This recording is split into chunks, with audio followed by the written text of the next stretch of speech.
Good morning সবাইকে। কেমন আছেন সবাই? আমি দীপান্বিতা। আমার আরও একটি নতুন ভিডিওতে আপনাদের সবাইকে স্বাগত জানাচ্ছি। আশা করছি আমার এই ভিডিওটি আপনারা যে যেখান থেকে দেখছেন সকলেই ভালো আছেন। আমরাও সকলে খুব ভালো আছি। আজ হলো লোকনাথ বাবার তিরোধান দিবসের ভিডিওটি আপনাদের সামনে তুলে ধরব। তো আমি পঞ্চামৃত রেডি করে নিচ্ছি। বাবাকে প্রথমেই আমি স্নান করিয়ে নেব, তো সেইগুলোই আপনাদের দেখিয়ে দিলাম।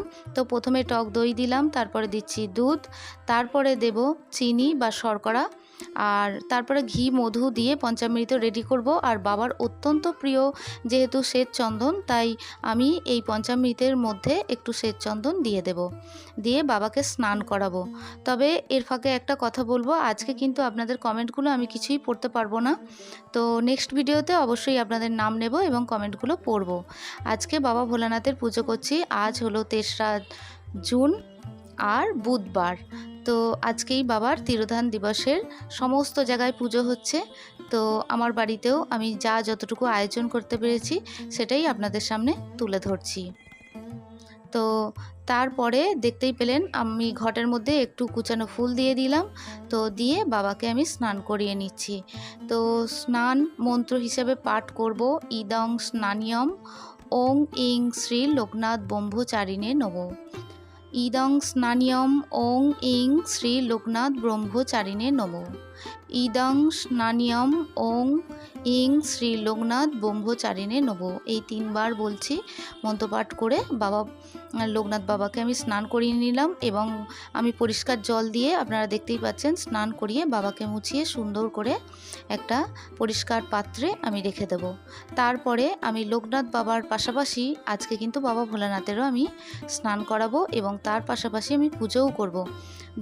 আমার বাবা ভোলানাথ এবং লোকনাথ বাবাকে পাশাপাশি রেখেই আমার 2 বাবাকে আমি আজকে পুজো করব। তো আজকেও পঞ্চামৃত দিয়ে আমার বাবা ভোলানাথকেও আমি স্নান করিয়ে নিলাম। আর স্নান মন্ত্র হিসেবে ওং নমঃ শিবায়, ওং নমঃ শিবায়। আমি নিত্য পূজাতে যে মন্ত্র পাঠ করি সেই মন্ত্র পাঠ করেই আমার বাবা ভোলানাথকে আমি স্নান করিয়ে নিলাম। তো এরপর আমি পূজার থালাটি আমি রেডি করব। তো পূজার থালার মধ্যে আমি বেলপাতা রেখেছি, কিছু ফুল রেখেছি, আর আপনারা তো দেখতেই পাচ্ছেন আমি মালা 2টো কিনে এনেছি বাজার থেকে, আর কিছু মালা আমি হাতে করে নিয়েছি। হাতে বলতে আমার ছাদ বাগানের ফুল থেকেই আমি মালা গেঁথে নিয়েছি, মানে আকন্দের মালা গেঁথেছি। আর একটা নীলকণ্ঠ ফুল দিয়ে একটা ছোট্ট মতো মালা গেঁথেছি, ওটা হলো আমার বাবা ভোলানাথকে দেওয়ার জন্য। তো এই ফুলের মধ্যে আমি একটু শ্বেতচন্দন ছিটিয়ে নিচ্ছি, যেহেতু বাবার অত্যন্ত প্রিয় শ্বেতচন্দন, তো তাই আমি ফুলের মধ্যে একটু শ্বেতচন্দন ছিটিয়ে নিচ্ছি।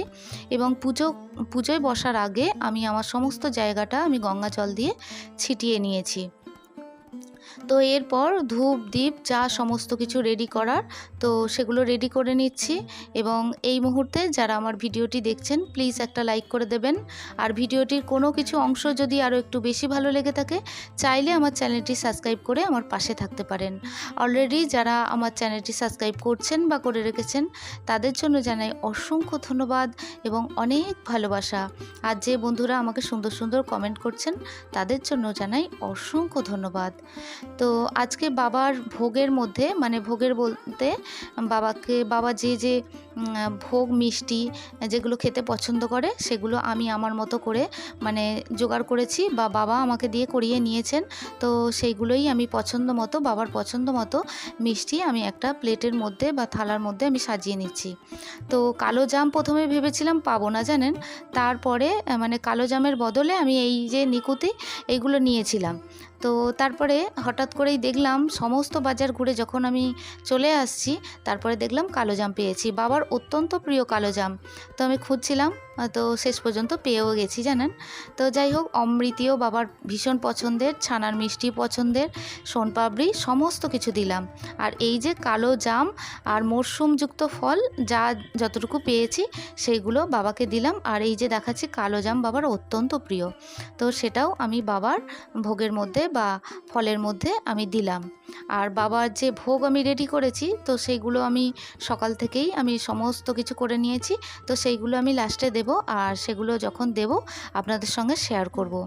তো এই যে আমি সমস্ত কিছু রেডি করে নিয়েছি, আর সমস্তটাই আপনাদের সঙ্গে একটু কাছ থেকে দেখিয়ে দিচ্ছি। তারপরে বাবাকে যে জায়গায় রেখে আমি পুজো করব, সেই বেদিটি আমি প্রস্তুত করে নেব। তো চলুন আমি সেই জায়গাটি প্রস্তুত করে নিই। তো এই যে জায়গাটিতে আমি আজকে পুজো করব, তো এই জায়গার মধ্যে আপনারা আগেও দেখেছেন যে আমি এটার মধ্যে রেখেই আমি পুজো করি। আমার সমস্ত যে কোনো আমার বিশেষ বিশেষ দিনের পুজো আমি এই পিঁড়িটার মধ্যে রেখেই আমি পুজো করি। তো গঙ্গা জল ছিটিয়ে নিলাম একটু শুদ্ধিকরণ করার জন্য। তো তারপরে আমি একটা শ্বেত বস্ত্র, পুরোপুরি শ্বেত বস্ত্র তো পাইনি, তো সেই বস্ত্রটাই আমি পেতে দিলাম এবং তার মধ্যে একটু ফুল ছিটিয়ে দিচ্ছি। তো দিয়ে আমার বাবাকে আমি আসনের মধ্যে বসাবো। তো তার আগে বলি, আমি বাবার জন্য একটা ধুতি এবং উড়নি কিনে রেখেছি। যেহেতু আমার বাবা ছোট, তো সেরকম ছোট সাইজেরই আমি কিনে রেখেছি। তো সেটাই আজকে আমার বাবা লোকনাথ বাবাকে আমি পরিয়ে দেব। তো এই যে দেখিয়ে দিচ্ছি যে ধুতিটা কেমন হয়েছে, আপনারা জানাবেন কমেন্ট সেকশানের মাধ্যমে। তো এই যে এই ধুতিটা আমি কিনেছি, তো এটাই আজকে বাবাকে পরিয়ে দেব। তো আমার তো বেশ ভালো লাগছে পরানোর পরে, আপনাদের কেমন লাগছে তো আপনারা অবশ্যই জানাবেন। তো এইটা আমি অনেক দিন আগেই কিনে রেখেছিলাম, তো সেটা পরানো হয়নি। তো যাই হোক, আজকে পরাচ্ছি, দেখি বাবাকে কেমন লাগে। আমার ভালো লেগেছে জানেন পরানোর পরে। আমি জানি না আপনাদের কেমন লাগবে, আপনারা অবশ্যই জানাবেন।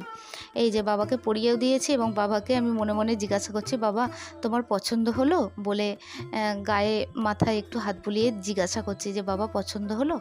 তো যাই হোক, আমি আমার মতো করে ভক্তি শ্রদ্ধা থেকে আমি পুজোটা করি। তো বাবাকে বসালাম বেদির মধ্যে এবং তার পাশাপাশি আমার বাবা ভোলানাথেরও আমি আজকে পুজো করব। তো বাবা ভোলানাথের পুজো করার কারণ একটু বলে দিই। যেহেতু বাবাকে বাবা ভোলানাথেরও অংশরূপে আমরা মানি বা অনেকেই জানি, এবং কৃষ্ণ জন্মাষ্টমী তিথিতে যেহেতু লোকনাথ বাবার জন্ম হয়েছিল, তাই অনেকে মনে করেন উনি কৃষ্ণেরও অবতার। তো তাই লোকনাথ বাবার পুজোতে কিন্তু বেলপাতা তুলসী পাতা দুটোই লাগে। তো আজকে আমি আকন্দের মালাও বাবাকে দিলাম এবং বেলি ফুলের মালাও দিচ্ছি, এবং তার পাশাপাশি বেলপাতা, এই যে তুলসী পাতা আমি শ্বেত চন্দন সহযোগে বাবাকে নিবেদন করলাম, এবং তার পাশাপাশি আমার বাবা ভোলানাথকেও আমি পুজো করব, এবং বাবার গলায় আমি একটা ছোট্ট আমার ছাদ বাগানের ফুল থেকেই আমি মালা করে দিয়েছিলাম, সেটাও দিয়ে দিলাম। আর এই যে অষ্টগন্ধা চন্দন দিয়ে আমি তিলক পরিয়ে দিলাম আমার বাবা ভোলানাথকে। তবে আমাদের লোকনাথ বাবা যেহেতু একই দেহে হরি এবং হর, তো সেক্ষেত্রে বাবাকে বেলপাতার মানে বাবার পুজোতে বেলপাতাও লাগে এবং তুলসী পাতাও বাবাকে নিবেদন করতে হয়। তো আপনাদের বলা হলো না, তো প্রথমেই আমার লোকনাথ বাবাকে আমি কিন্তু পইতে পরিয়ে দিয়েছি। তো পইতেটা আমি নিবেদন করলাম। তো তারপরে কিন্তু আমি আকন্দের মালা, তারপর বেলি ফুলের মালা পরিয়ে দিয়েছি। তো এরপর আমি বাবা ভোলানাথের পুজোটা আগে করে নেব, কারণ লোকনাথ বাবাকে আমি পুষ্পাঞ্জলি দেওয়ার আগে আমি বাবা ভোলানাথের পুজোটা করে নেব। তো বাবা ভোলানাথকে সুন্দর করে আমি সাজিয়ে নিলাম। তো বাবা ভোলানাথের যে যে ফুল পছন্দ সেই ফুল দিয়েই আমি আমার ঈশ্বর বলতে আমার মহাদেবকে আমি সাজিয়ে নিলাম। এরপর আপনারা দেখতেই পাচ্ছেন আমি শ্বেত চন্দনটা ভালো করে গুলে নিলাম। তো নিয়ে আমার লোকনাথ বাবাকে আমি তিলক পরিয়ে দিলাম সুন্দর করে। তো বাবাকে আজ বেশ লাগছে জানেন, আমার পুজো করতে বসে এত মনটা শান্তি লাগছিল যে কি বলবো। তো তারপরে একটা বড় বেলি ফুলের মালা আমি পরিয়ে দিলাম, আর এই যে শ্বেত চন্দন সহযোগে আমি লোকনাথ বাবাকে আমি একটা বেলপাতা নিবেদন করলাম। তো এরপরে ধূপ দ্বীপ সমস্ত কিছুই আমি জ্বালিয়ে নিয়েছি। তো আমি দ্বীপটা একটু তুলে দিলাম, মানে যেখানে আমি আমার লোকনাথ বাবা এবং বাবা ভোলানাথকে আমি বসিয়েছি সেখানে আমি দ্বীপটি তুলে দিলাম। তো এরপর বাবা ভোলানাথের মাথায় আমি জল দিলাম ওং নমঃ শিবায়, ওং নমঃ শিবায়, ওং নমঃ শিবায় বলে। তবে আপনারা চাইলে মহামৃত্যুঞ্জয় মন্ত্রও পাঠ করতে পারেন। তো তারপরে আমি জায়গাটা সাজিয়ে নিলাম এবং আমার বাবা ভোলানাথকে আমি একটু ছানার মিষ্টি এবং একটু ভোগ নিবেদন করলাম আর জলও নিবেদন করলাম পানীয় হিসেবে। তো এরপর আমার লোকনাথ বাবার জায়গাটাও আমি সুন্দর করে সাজিয়ে নিলাম। তো নেওয়ার পর বাবাকে আমি একটু ভোগ নিবেদন করব। বাবার যে যে জিনিসগুলো পছন্দের, ফুল ফল মিষ্টি, তো সেইগুলোই বাবাকে দিয়ে সাজিয়ে নিচ্ছি। আর এই যে ভোগ হিসেবে যেগুলো আমি রেডি করেছিলাম সেগুলো বাবাকে আমার সকল অন্যায় ক্ষমা করে আমি আমার এই ভোগ গ্রহণ করতে বলছি আমার ঈশ্বরকে। আমার ঈশ্বর বলতে আমার লোকনাথ বাবাকে। তো এরপর আমি 5 রকম ফল আমি সমস্ত কিছু রেডি করে রেখেছিলাম, সেটাও আমি নিবেদন করলাম। তো পানীয় হিসেবে জল নিবেদন করছি আমার লোকনাথ বাবাকে।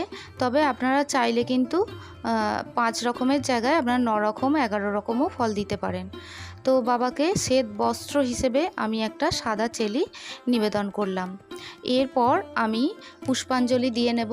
তো পুষ্পাঞ্জলি মন্ত্র পাঠ করব। বন্দেহং করুণা সিন্ধু লোকনাথ চরণাম্বুজাম সর্বসিদ্ধপ্রদং দেব সর্বকামার্থ মোক্ষদাম। বন্দেহং করুণা সিন্ধু লোকনাথ চরণাম্বুজাম সর্বসিদ্ধপ্রদং দেব ধর্মকামার্থ মোক্ষদাম। বন্দেহং করুণা সিন্ধু লোকনাথ চরণাম্বুজাম সর্বসিদ্ধপ্রদং দেব ধর্মকামার্থ মোক্ষদাম। এই 3 বার বলে আমি পুষ্পাঞ্জলি মন্ত্র পাঠ করলাম। তো এরপর প্রণাম মন্ত্র আমি পাঠ করব। পুণ্যব্রহ্ম শক্তি যথা লোকনাথে সংস্কৃতা সর্বরূপং স্বরূপং তাং দেবং প্রণমম মেহম। তো এই 3 বার বলে আমি প্রণাম মন্ত্র পাঠ করলাম। তবে আপনারা চাইলে প্রণাম মন্ত্র আরও কিছু আছে, তো সেইগুলো আপনারা পাঠ করতে পারেন। তো এরপর বাবার জন্য আমি পরমান্ন রেডি করেছিলাম, তো পরমান্ন আমি দিয়ে দিলাম বাবাকে, আমি নিবেদন করলাম। তো তার মধ্যে আমি তুলসী পাতা নিবেদন করলাম এবং ফুলও দিলাম। তো এরপর বাবাকে আমি খিচুড়ি ভোগ নিবেদন করব এবং 5 রকম ভেজেছিলাম, তো সেইগুলোই আমি বাবাকে ভোগ নিবেদন করছি। তো বাবাকে গ্রহণ করতে বলছি। তো বাবার এই ভোগের মধ্যেও আমি তুলসী পাতা, ফুল এবং এই যে ভাজার মধ্যেও মানে 5 রকম যে ভেজেছি তার মধ্যেও আমি ফুল নিবেদন করলাম এবং পানীয় হিসেবে বাবাকে জল নিবেদন করছি। তবে এই জলের মধ্যে আপনারা চাইলে, বাবা যেহেতু মিছরি খেতে পছন্দ করে, তো আমি যেহেতু মিষ্টির প্লেটের মধ্যে মিছরি দিয়েছিলাম, তো জলের মধ্যেও একটু মিছরি আপনারা দিয়ে দিতে পারেন। তো চলুন আমি আরতি করব, আপনারা আরতিটা দেখতে থাকুন। আর ভিডিওটি কেমন লাগলো তা অবশ্যই জানাবেন। তো আরতি করার সময় আমি আর কিছু বলছি না, আরতিটা দেখতে থাকুন।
তো এই ছিল আমার লোকনাথ বাবার তিরোধান দিবসের ভিডিও। তো আজকের ভিডিওটি কেমন লাগলো তা অবশ্যই জানাবেন। ভিডিওটি ভালো লাগলে একটু শেয়ার করে দেবেন। তবে আমি লোকনাথ বাবার ভিডিওটি শেষ করব আমি লোকনাথ বাবার ব্রতকথা পাঠ করে। তো আজকের ভিডিওটি এই পর্যন্তই রাখছি। দেখা হচ্ছে আপনাদের সঙ্গে পরবর্তী ভিডিওতে। ততক্ষণের জন্য আপনারা সকলেই ঈশ্বরের কৃপায় সবাই ভালো থাকবেন, সুস্থ থাকবেন এবং আনন্দে থাকবেন। আর ভিডিওটি ভালো লাগলে একটা লাইক করে দেবেন, আবারও বললাম। তো আজকের মতো আসি, দেখা হচ্ছে আপনাদের সঙ্গে পরবর্তী ভিডিওতে। আজকের মতো টাটা।